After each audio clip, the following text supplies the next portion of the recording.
Essaza lya Kasana Luweero lyatandikibwa mu mwaka gwa 1997 ng'omugenzi Ssaabasumba Cyprian Kizito Lwanga ye yalisookamu ng'omwepisikoopi.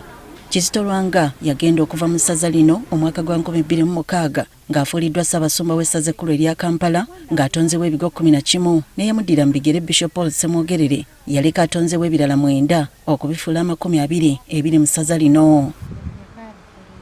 Wadde nga guli gutyo abakristo mu kisomesa kya Galikwoleka mu kigo kya Kamira bali mu kafuba okulaba ng'ekisomesa kyabwe kisuumusibwa okufuulibwa ekigo bawone okutindiganga engendo empanvu nga bagenda e Kamira.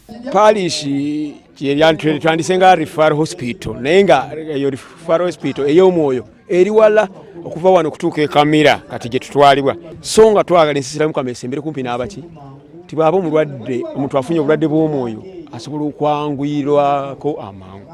Ekisomesa kino kyatandikibwa mu myaka gya 1960.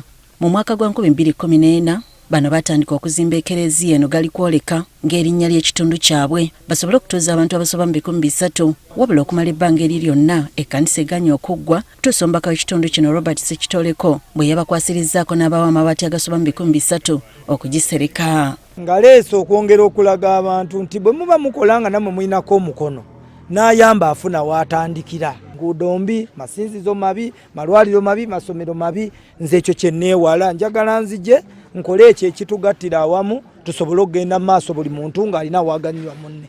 Ecclesia ya Kasana Luweero Diocese esiimira ddala ate nga kyemmanyi nti kubanga bali mu nteekateeka ey'okulaba nti basobola okukifuula parish naye nga kino kye bakoze ejja kubeera nga eye opener okulaba nti tusobola okutuuka mu ddaala eryo.